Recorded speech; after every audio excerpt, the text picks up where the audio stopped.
Amici ben ritrovati, nuova puntata di Eventi del Territorio. Quest'oggi ritorniamo a Tarzo, 45esima edizione della Festival dell'Emigrante, e siamo qui in compagnia di Andrea, che è un componente del Consiglio della Prologo di Tarzo.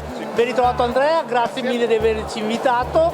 Dopo 2 anni si riparte alla grande con tanta voglia di fare una festa che è ben riuscita. Sì, c'era proprio bisogno, abbiamo visto dalla gente, dalla quantità di gente che è venuta a trovarci in questi 3 weekend, che c'era proprio bisogno di tornare fuori, di stare assieme. Oggi inizia l'ultimo weekend questa sera e il bilancio è più che positivo, direi. Mi sembra di ascoltare la voce del mio mare ed ho la sensazione. Con noi l'assessore al turismo Vincenzo Sacchetto. Buonasera. Ben ritrovato Vincenzo, è un piacere sempre vederti. Dopo 2 anni si riparte e l'amministrazione comunale sempre in prima linea con le associazioni e con la Prologo per promuovere il territorio. Sì, buonasera a tutti, finalmente questa sera si riparte, la Prologo di Tarzo riparte con le sue attività, vediamo tanta gente presente a questa nuova edizione della Festa dell'Emigrante, vediamo tanta gente che partecipa sia a mangiare ma anche per tutta quanta la parte dedicata alla musica, quindi auspico che arrivi tanta gente qui per questa festa. Un abbraccio a tutti quanti quelli che vorranno venire sulle nostre colline, sul nostro territorio per vivere queste che sono delle esperienze belle, piacevoli, per provare i nostri prodotti tipici, la nostra cucina, ma anche per visitare le nostre colline e i nostri borghi come Fratta, che questi giorni ospita i Cortili dell'Arte.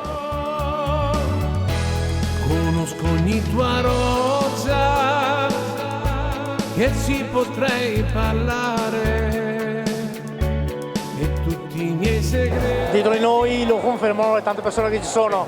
Andrea, tu mi dicevi poc'anzi, prima di iniziare l'intervista, un doveroso grazie a tutti i volontari, perché senza di loro queste feste non si fanno. Beh sì, al di là di chi viene a trovarci, ma la festa, l'anima della festa è chi la fa, chi la organizza, la prepara, le numerosissime persone volontarie che operano in cucina, chi da dietro le quinte prepara, pulisce, sistema. Tutto questo è possibile perché c'è tantissima gente davvero che dà una mano.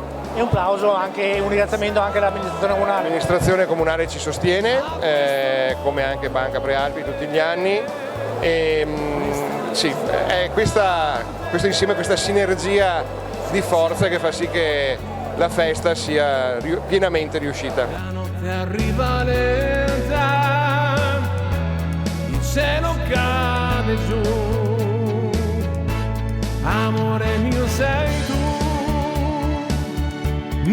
Se ci sono manifestazioni nel territorio che funzionano è perché c'è una grande collaborazione tra l'amministrazione comunale e le associazioni del territorio, dalla Prologo alla Protezione Civile, ma anche a tutte le altre associazioni, perché tutti insieme facciamo una grande squadra. Vincenzo, noi ti ringraziamo, adesso andiamo a mangiare un boccone.